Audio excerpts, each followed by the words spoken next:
سوال دا یو ورور کړی دی چې آیا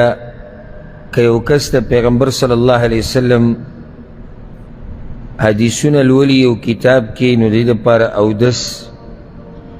لازم دی یا مستحب دی؟ او خلق دا وی چې امام مالک رحمه الله به چې کله د پیغمبر صلی الله علیه وسلم حدیث وی نو هغه به اودس کو. الجواب دا خبره یاده کوي چې سلف صالحین چې څومره وو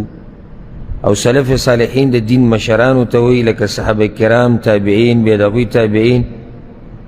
هغه پیړۍ چې پیغمبر صلی الله علیه وسلم دا خبره کړې ده چې دا غوره خلک دي، د هغه ټولو دا طریقه وه چې هغوی به د پیغمبر صلی الله علیه وسلم د حدیثونو انتهایی احترام کو. وجه دا ده چې قرآن کریم هم وحی ده او د پیغمبر صلی الله علیه وسلم حدیثونه دا هم وحی ده، نو ځکه د دې قدر به کې. او بله ده چې پیغمبر صلی الله علیه وسلم موږ ته د الله د کتاب واضحه کړی دی، د دین واضحه کړی دی، نو څنګه به د هغه د خبرو قدر نه کړي؟ او دا کیدی نشي چې یو سړی دی د پیغمبر قدر کوي خو د هغه د خبرو د قدر نه کوي، دا بیا د نه منلو خبره ده. بعض خلک بلکې ډېر داسې بدعتیان شته خصوصا زموږ په دې ملکونو کې چې هغوی د پیغمبر د دې ذات سره محبت ساتي، لکه د پیغمبر په ویښتو مین دي، د هغه په پیزارو مین دي، د هغه په کپړو مین دي، د هغه په بدن مین دي، او که د هغه د کور باس ترې راواغستو، که د هغه سیرت څه خبره دې راواغسته به دی به ورته جاړي راجاړي. دا صحیح خبره دې سره مینه کې، خو کله چې ورته د پیغمبر وینا ذکر کې، حدیث ذکر کې، چیرې د پیغمبر طریقه دا وه، عمل یې دا و، نو بیا یې د هغې سره طبیعت نه لګي. بیا وایي زموږ مذهب جدا دی او ستاسو مذهب جدا دی او زموږ په مذهب کې دا خبرې نشتي. نو عجیبه محبت دی ستا د پیغمبر سره چې د هغه د بدن سره د محبت دی او د هغه د وینا سره د محبت نشتي، د هغه د ویښتو سره تر دې چې د هغه د پیزارو سره محبت کې. او بلکې بعضو خو پکې د پیغمبر صلی الله علیه وسلم د پیزارو یو هسې نقشه جوړه کړې وه، هغه همیشه په دې کمیس پورې دلته لګولي دي، د بریلیانو کې بعض شتي نعلین مبارکین ورته هغه ووایي، نو په دې ځای باندې نښه همیشه د پیزار لګولي. همدقه سړي ته دا ووایه، وایي پیغمبر په حدیث کې دا خبره کړې ده چې دا کار به داسې نه مني. نو دا عجیبه محبت دی. نو د دین د مشرانو دا طریقه وه چې هغوی به د پیغمبر د حدیثونو ډېر قدر کوو. دا خو نن سبا دا بعض راوتي دي او لا ځان ته به مفتیان وي او مولیان به وي، هغه به لګي د پیغمبر په حدیثونو پورې وخاندي او کوشش کوي چې د خلکو د دې زړونو نه د پیغمبر صلی الله علیه وسلم د حدیثونو سره دا کوم محبت چې دی دا وځي. ګوره حدیثونه چې دې ختم کړو که نه، نو ته دا رد کې په قرآن کریم باندې، ځکه چې قرآن ته ته دا وایي چې پیغمبر به مني.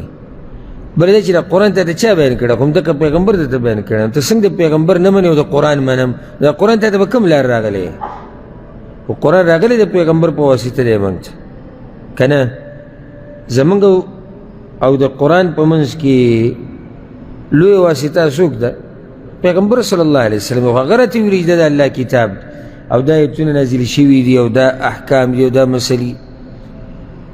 نو د هغوی بیا یو طریقه دا وه، دی د دې حدیثونو قدر به کوو چې کله به حدیث بیانول د پیغمبر صلی الله علیه وسلم،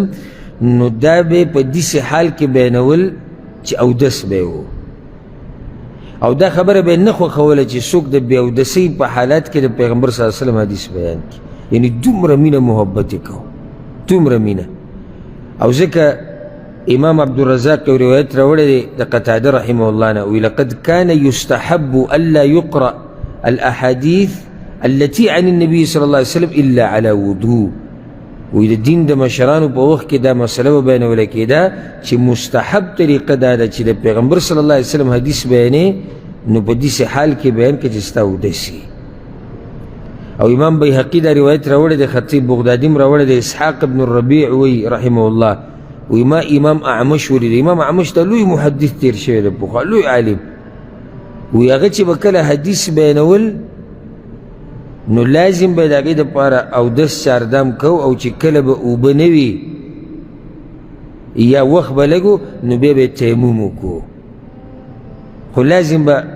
د اودس په حالات کې بیانول هر چې امام مالک رحمه الله دی نو د هغه په باره کې بیا خبره مشهوره شوې ده ډېره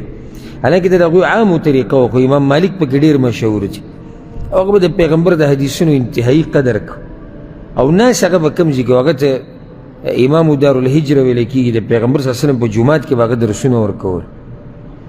نو څنګه به هغه قدر نه کو د پیغمبر صلی الله علیه وسلم د حدیثونو ځکه خطیب بغدادي رحمه الله دا روایت راوړی دی د ابو مصعب الزهري نه هغه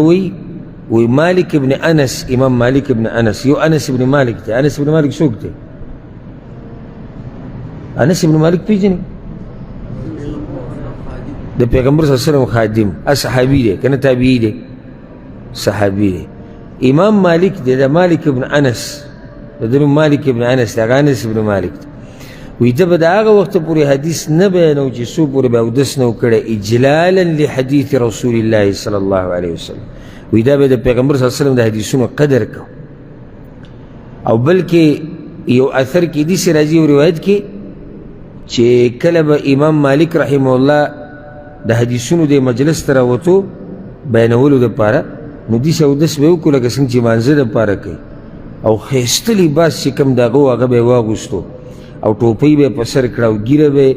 منګز کړه نو چا دې تپوس وکړو وایي ته چې کله حدیثونه بیانوې نو ځان داسې تیار کړي وی دا زه د پیغمبر صلی الله علیه وسلم د حدیثونو قدر کوم